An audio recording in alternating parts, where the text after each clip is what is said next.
வணக்கம். தமிழ் பேசும் மக்களின் உரிமை குரலான வீரகேசரியின் இரவு நேர பிரதான செய்திகள் வாசிப்பது எம். சிக்கா ரவி, செய்தியாசிரியர் எம். டி. லூசியஸ். முதலில் தலைப்புச் செய்திகள். மஹிந்த பெசிலுக்கு ஏற்பட்டுள்ள பெரும் சிக்கல், ஜனாதிபதி அனுரவின் அதிரடி அறிவிப்பு. பணத்திற்காக மகளையே விற்ற தாய், தேரர் தொழிலதிபரால் சீரழிக்கப்பட்ட கொடூரம், விகாரையை வளைத்த போலீசார்.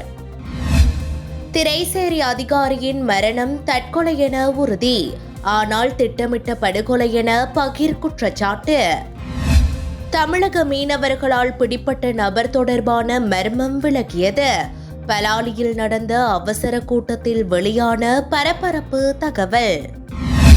பிக்குகள் வெளிநாடு செல்ல இனி புதிய நிபந்தனை, போதைப்பொருள் கடத்தல் விவகாரத்தை அடுத்து அரசு அதிரடி. மின்சார கட்டணத்தை 1/3 குறைப்பேன், ஜனாதிபதி வாக்குறுதி. மிகவும் பழமையான தேயிலை தொழிற்சாலை முற்றாக எரிந்து நாசம், நுவரெலியாவில் சம்பவம். எச்சரித்தால் பலத்த அடி கிடைக்கும், அமெரிக்காவுக்கு ஈரான் விடுத்துள்ள கடும் எச்சரிக்கையினால் போர் நிறுத்தத்தில் பதற்றம். உள்நாட்டு செய்திகள். வெளிநாடுகளில் பதுங்கியுள்ள ராஜபக்ஷ சகோதரரை நாட்டுக்கு அழைத்து வர சிவப்பு பிடியாணை பிறப்பிப்பேன் என ஜனாதிபதி அனுரகுமார திசாநாயக்க கடும் எச்சரிக்கை விடுத்துள்ளார். 2029 ஆட்சிக்கு வருவது பற்றி பேசும் ராஜபக்ஷர்கள் முதலில் வெளிநாடுகளில் உள்ள தமது சகோதரரை நாட்டுக்கு வரச் சொல்ல வேண்டும் எனவும், இல்லையேல் சர்வதேச போலீசாரின் உதவியுடன் அவர் அழைத்து வரப்படுவார் எனவும் குறிப்பிட்டார். அத்துடன் முன்னாள் ஜனாதிபதிகள் மற்றும் அவர்களின் உறவினர்கள் குறுகிய காலத்தில் திரட்டிய சொத்து விபரங்களை வெளிப்படுத்த தவறினால் அவை நீதிமன்றம் மூலம் அரசுடைமையாக்கப்படும் என அவர் வலியுறுத்தினார். நிலக்கரி கொள்வனவு ஊழல் குறித்து ஆராய விசேட ஆணைக்குழு நியமிக்கப்பட்டுள்ளதாகவும், எவரையும் பாதுகாக்க வேண்டிய அவசியம் தமக்கு இல்லை எனவும் அவர் இதன்போது தெரிவித்தார். இதேவேளை முன்னாள் ஜனாதிபதி மஹிந்த ராஜபக்ஷவை எதிர்வரும் 12ஆம் திகதி லஞ்ச ஊழல் விசாரணை ஆணைக்குழுவில் முன்னிலையாகுமாறு அழைப்பு விடுக்கப்பட்டுள்ளதாக நம்பத்தகுந்த வட்டாரங்கள் தெரிவிக்கின்றன. இவ்வாறான நிலையில் அரசாங்கத்தின் செயற்பாடுகளை கடுமையாக சாடியுள்ள பாராளுமன்ற உறுப்பினர் நாமல் ராஜபக்ஷ தொழிலாளர்களின் தோள் மீது ஏறி அதிகாரத்தை கைப்பற்றிய இந்த அரசாங்கம் இன்று அவர்களை மிதித்து அழிப்பதாக குற்றம் சுமத்தியுள்ளார். தொழிற்சங்க போராட்டங்களை ஒடுக்கும் வரலாற்றின் மோசமான அரசாங்கமாக இது பதிவாகியுள்ளதாக குறிப்பிட்ட அவர், தொழிலாளர்கள் சார்பாக பேசுவதற்கு தேசிய மக்கள் சக்திக்கு எந்த உரிமையும் கிடையாது என தெரிவித்தார். ஊழல் விசாரணைகள் மற்றும் அரசியல் ரீதியான குற்றச்சாட்டுகளுக்கு மத்தியில் அரசாங்கத்திற்கும் எதிர்க்கட்சிக்கும் இடையிலான மோதல் போக்கு தற்போது உச்சகட்டத்தை எட்டியுள்ளது. உள்நாட்டு செய்திகள்.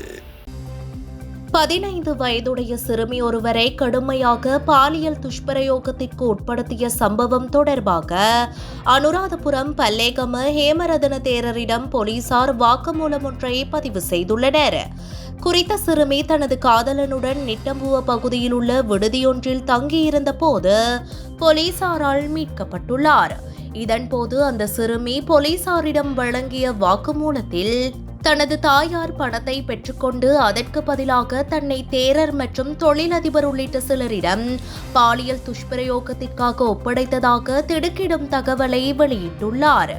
இந்த வாக்குமூலத்தை அடுத்து அனுராதபுரம் பிரதான நீதவான் வழங்கிய உத்தரவிற்கமைய போலீசார் இந்த சம்பவம் குறித்து பரந்த அளவிலான விசாரணைகளை ஆரம்பித்துள்ளனர்.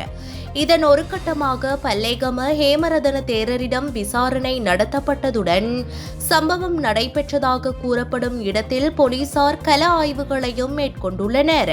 சந்தேக நபரான தேரரை கைது செய்யும் நோக்கில் நிட்டம்புவ போலீஸ் அதிகாரிகள் குழு ஒன்று அனுராதபுரத்தில் அவர் தங்கியிருக்கும் விகாரையை நேற்று சுற்றி வளைத்துள்ளதுடன் மேலதிக சாட்சியங்களை திரட்டும் நடவடிக்கைகளும் தீவிரப்படுத்தப்பட்டுள்ளன. இதனிடையே இச்சம்பவம் தொடர்பில் முழுமையான அறிக்கையொன்றை தமக்கு சமர்ப்பிக்குமாறு மகளிர் மற்றும் சிறுவர் விவகார அமைச்சர் சரோஜா சாவித்ரி பவுல்ராஜ் அதிகாரிகளுக்கு உத்தரவிட்டுள்ளார். உள்நாட்டு செய்திகள். நிதியமைச்சின் 2.5 மில்லியன் அமெரிக்க டாலர் நிதி மோசடி விவகாரத்தில் பணியிடை நீக்கம் செய்யப்பட்டிருந்த உதவி பணிப்பாளர் ரங்கராஜபக்ஷவின் மரணம் அவர் ஏற்படுத்திக் கொண்ட காயங்களினால் நேர்ந்த தற்கொலை என 4 பேர் கொண்ட சட்ட மருத்துவ குழு உறுதிப்படுத்தியுள்ளது. குளியாப்பிட்டிய போதனா வைத்தியசாலையில் நேற்று நடைபெற்ற உடற்கூற்று பரிசோதனையின் முடிவில் உயிரிழந்த அதிகாரியின் கை மற்றும் கால்களில் காணப்பட்ட வெட்டுக்காயங்கள் அவராகவே ஏற்படுத்திக் கொண்டவை என்பது உறுதி செய்யப்பட்டுள்ளதாக சுகாதார அமைச்சின் செயலாளர் அனில் ஜாசிங்க தெரிவித்தார். நிதியமைச்சுக்கு சொந்தமான 750 கோடி ரூபாவிற்கும் அதிக பெறுமதியான நிதி சைபர் தாக்குதல் மூலம் ஆஸ்திரேலியாவுக்கு கைமாற்றப்பட்ட சம்பவம் தொடர்பாக விசாரணை வலயத்திற்குள் இருந்த நிலையிலேயே கடந்த 30ஆம் திகதி இவர் தனது வீட்டுத் தோட்டத்தில் சடலமாக மீட்கப்பட்டிருந்தார். எனினும் இந்த மரணம் அரசாங்கம் கூறுவது போல தற்கொலை அல்ல, அது ஒரு திட்டமிட்ட படுகொலை என ஐக்கிய மக்கள் சக்தியின் பாராளுமன்ற உறுப்பினர் முஜிபுர் ரஹ்மான் கடும் குற்றச்சாட்டினை முன்வைத்துள்ளார்.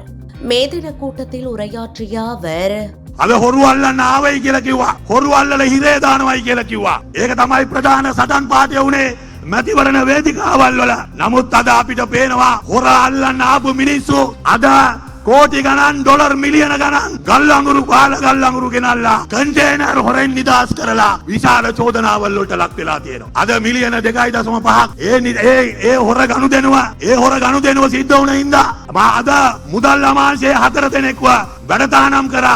ඒකේ එක්කෙනෙක් අද ඝාතනයට ලක් වෙලා තියෙනවා. ආණ්ඩුව කියනවා ඉඳගෙන එයා සිවිදිවිනිය හානි කරගත්තා කියලා. එයා සිවිදිවිනිය හානි කරගත්තා කියලා කියනවා. කවුද කියන්නේ? ආණ්ඩුව කියනවා. සහෝදරවරුනි, එයා සිවිදිවිනිය හානි කරගත්තද?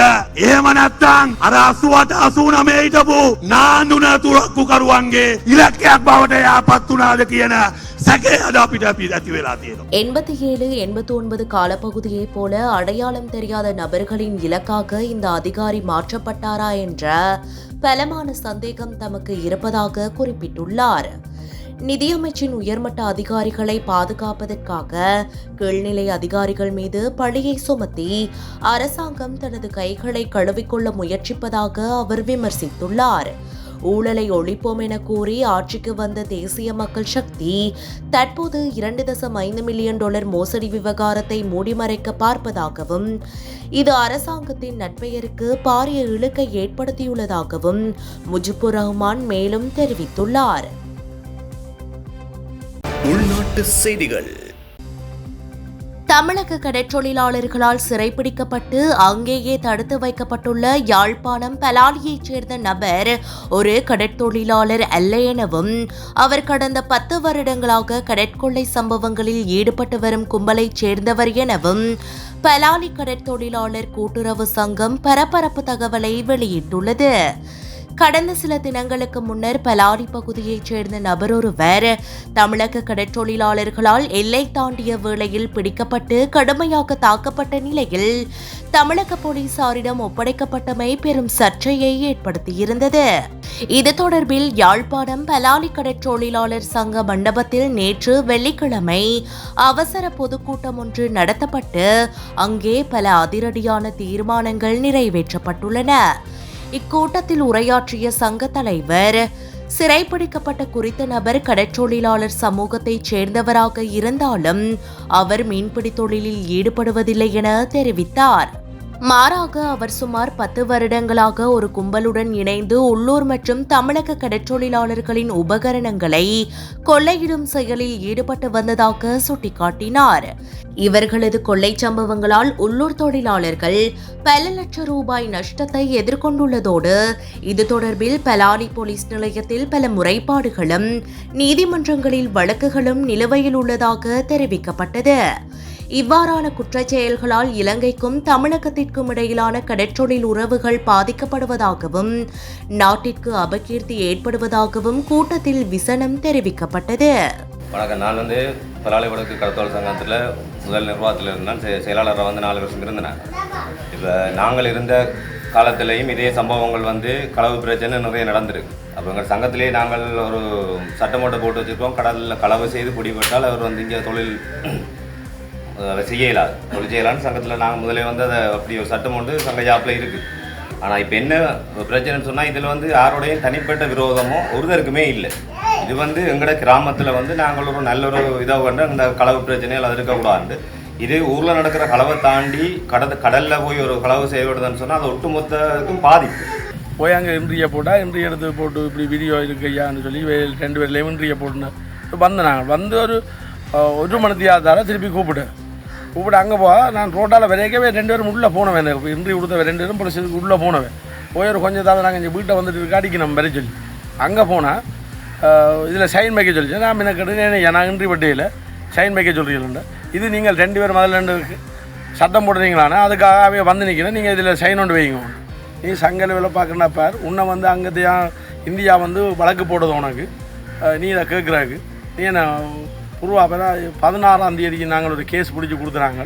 அப்போ நாங்கள் இப்போ அந்த கேஸ் பிடிச்சா இங்கே அந்த கேஸ் இங்கே பெரிய பிரச்சனைகள் எழுப்பினது என்னென்னா, தாங்கள் தொழிலுக்கு தான் போனது, தூண்டிக்கு தான் போனது, தாங்கள் சாப்பாடு கேட்க போனாங்க, தாங்கள் அதை பற்றி இதண்டையில் அவையெல்லாம் எங்களுக்கு அடித்தவேன்னு சொல்லினேன். 2016ஆம் ஆண்டு இது நாங்கள் மீளக்குடியமர வந்த இடம் இது. 2017 இருந்து இப்படி சம்பவங்கள் நடக்குது. நிறைய போலீஸில் கேஸுகளும் இருக்குது. இவியல் தொடர்ந்து இந்த செயற்பாட்டை செய்து கொண்டு தான் இருக்கிறேன். நாங்களும் போலீஸில் போடுறது மக்கள், நாங்கள் இல்லை எல்லா மக்களும் தான். எனவே இந்த சட்டவிரோத கும்பலுக்கு எதிராக கடுமையான நடவடிக்கை எடுக்கப்பட வேண்டும் என தீர்மானம் நிறைவேற்றப்பட்டு அதன் பிரதிகள் கடற்றொழில் அமைச்சர் ராமலிங்கம் சந்திரசேகர், பலாலி போலீஸ் நிலைய பொறுப்பதிகாரி மற்றும் தெல்லிப்பளை பிரதேச செயலாளர் உள்ளிட்ட தரப்பினருக்கு அனுப்பி வைக்கப்பட்டுள்ளன. அதேவேளை உண்மையை வெளிப்படுத்திய சங்க தலைவருக்கு குறித்த நபரின் குடும்பத்தினரால் அச்சுறுத்தல்கள் விடுக்கப்பட்டு வருவதாகவும் அக்கூட்டத்தில் முறையிடப்பட்டமை குறிப்பிடத்தக்கது. ஆனால் என்ன ஒரு இது என்று சொன்னாலும் அவைக்கு ஒரு பாதிப்பு வந்தாலும் இந்த மக்கள்லாம் ஓடி போயினோம், காப்பாற்றினோம். கடலில் ஒரு மேரியில் தண்ணி போட்டு பிறந்தாலும் ஒரு தரம் போவாயினம் என்ற மக்கள்லாம் போய் அந்த உயிரை காப்பாற்றி அவைய போட்டுகளை கரைக்கு மீட்டு கொண்டு வருகினோம்.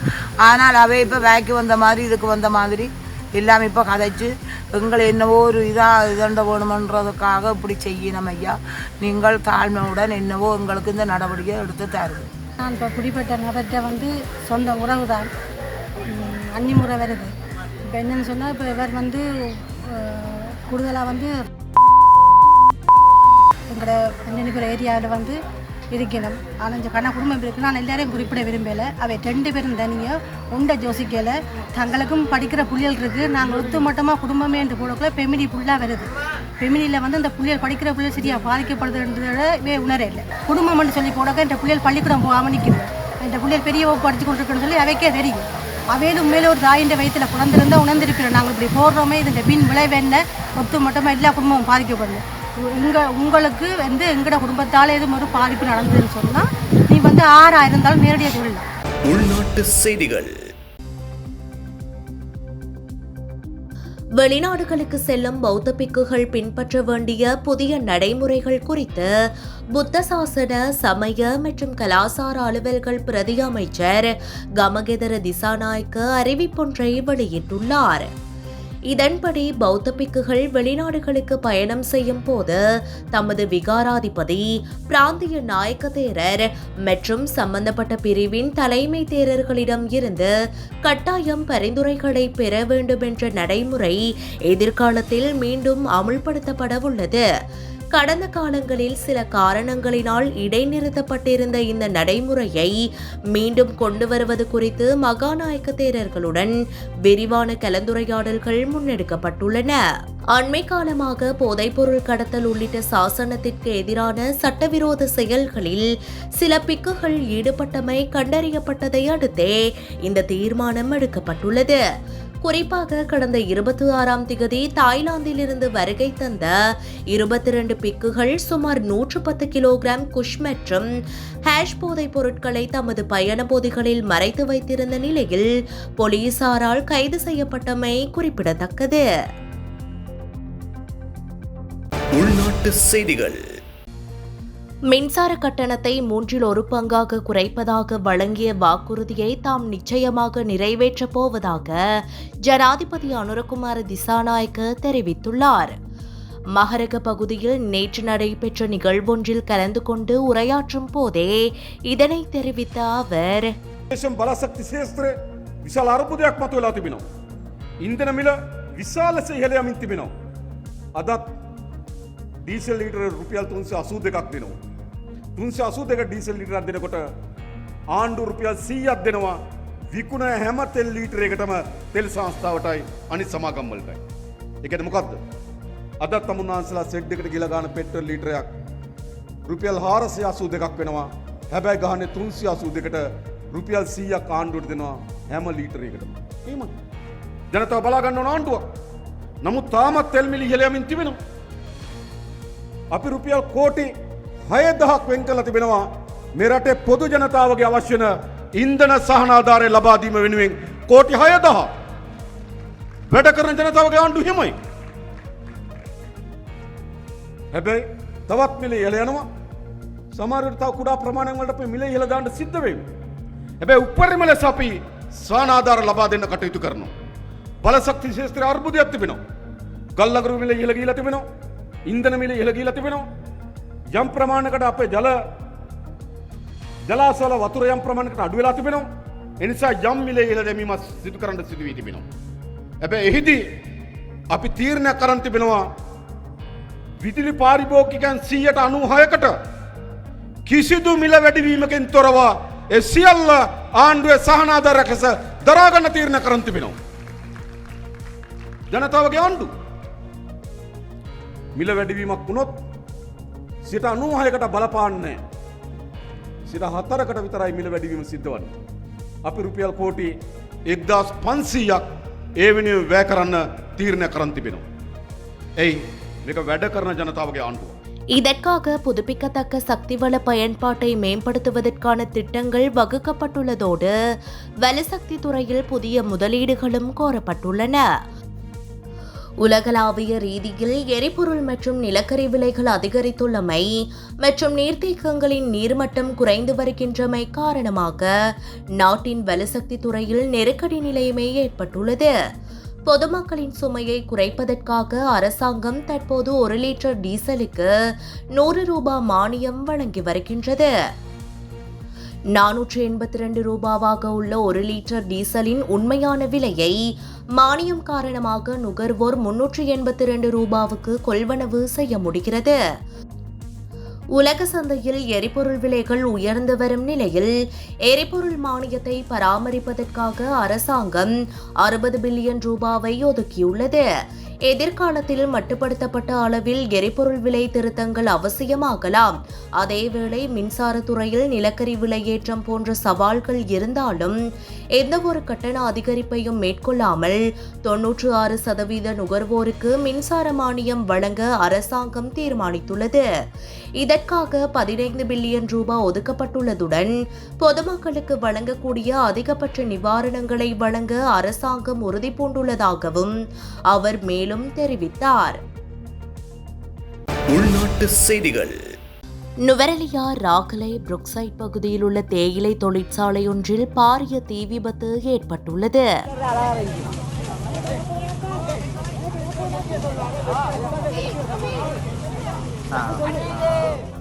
நேற்று அதிகாலையில் ஏற்பட்ட இந்த தீப்பரவல் காரணமாக தொழிற்சாலைக்கும் அதன் உடைமைகளுக்கும் பாரிய சேதம் ஏற்பட்டுள்ளதாக தெரிவிக்கப்படுகின்றது.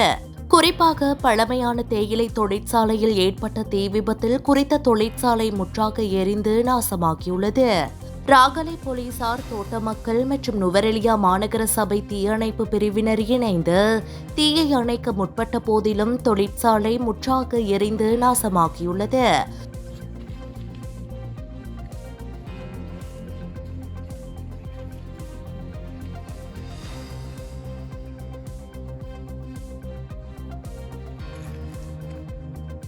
குறித்த தீப்பரவலுக்கான காரணம் இதுவரை கண்டறியப்படவில்லை எனவும் சேதம் தொடர்பான மதிப்பாய்வுகளும் ஆரம்பிக்கப்பட்டுள்ளதாக, சம்பவத்தின் போது தொழிற்சாலையில் 6 தொழிலாளர்கள் இருந்ததாகவும் குறித்த தீ விபத்தில் யாருக்கும் காயம் ஏற்படவில்லை எனவும் ராகலை போலீசார் குறிப்பிட்டுள்ளனர். குறித்த தீ விபத்து தொடர்பான விசாரணைகளை ராகலை போலீசார் மேற்கொண்டு வருகின்றனர்.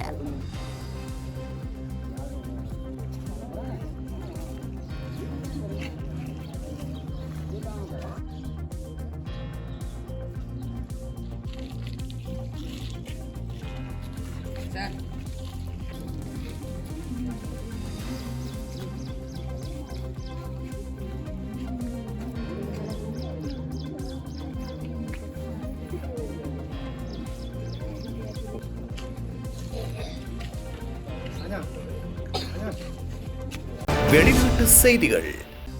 அமெரிக்காவுடன் ஓர் உடன்படிக்கையை செய்து கொள்ள ஈரான் தீவிரமாக விரும்புவதாக அமெரிக்க ஜனாதிபதி டொனால்ட் ட்ரம்ப் தெரிவித்துள்ள அதேவேளை மீண்டும் தாக்குதல் நடத்தினால் தகுந்த பதிலடி கொடுக்கப்படும் என ஈரான் எச்சரிக்கை விடுத்துள்ளது. வெள்ளை மாளிகையில் ஊடகவியலாளர்களை சந்தித்த ஜனாதிபதி ட்ரம்ப் அமெரிக்காவின் ராணுவ நடவடிக்கைகள் காரணமாக ஈரானின் கடற்படை மற்றும் விமானப்படை அளிக்கப்பட்டுள்ளதோடு அவர்களின் அணுசக்தி திறன் மற்றும் ஏவுகணை தொழிற்சாலைகள் 90% வரை முடக்கப்பட்டுள்ளதாக குறிப்பிட்டுள்ளார். ஹோர்முஸ் நீரிணை முற்றுகையிடப்பட்டுள்ளதால் ஈரானின் பொருளாதாரம் வீழ்ச்சியடைந்து வருவதாகவும் இதன் காரணமாகவே அவர்கள் ஒப்பந்தத்திற்கு ஆர்வம் காட்டுவதாகவும் அவர் சுட்டிக்காட்டியுள்ளார். இருப்பினும் ஈரானிய ஜனாதிபதி அலுவலக தகவல் தொடர்பு அதிகாரி சையத் மெஹ்தி இந்த கருத்துக்களை நிராகரித்துள்ளதுடன் அமெரிக்கா கீழ்த்தரமான விளையாட்டுகளில் ஈடுபடுவதாக குற்றம் சாட்டியுள்ளார். ஈரான் மீதான தாக்குதல்களுக்கு அமெரிக்கா நஷ்ட ஈடு வழங்க வேண்டும் எனவும் அச்சுறுத்தல் மொழியில் பேசினால் பலத்த அடி கிடைக்கும் எனவும் அவர் எச்சரித்துள்ளார். இதற்கிடையில் ஈரானுடனான போர் நிறுத்தம் காரணமாக போருக்கான பாராளுமன்ற அனுமதியை பெறுவதற்கான 60 நாள் காலக்கெடு நிறுத்தி வைக்கப்பட்டுள்ளதாக அமெரிக்க பாதுகாப்பு செயலாளர் பீட் ஹெக்ஸெத் விளக்கமளித்துள்ளார். பாகிஸ்தானின் மத்தியஸ்தத்தில் நடைபெற்று வரும் அமைதி பேச்சுவார்த்தைகள் தாமதமடைந்து வரும் நிலையில் இரு நாடுகளுக்கும் இடையிலான முறுகல் நிலை தொடர்ந்து நீடித்து வருகின்றது. இன்றைய நாணய மாற்று விகிதம்.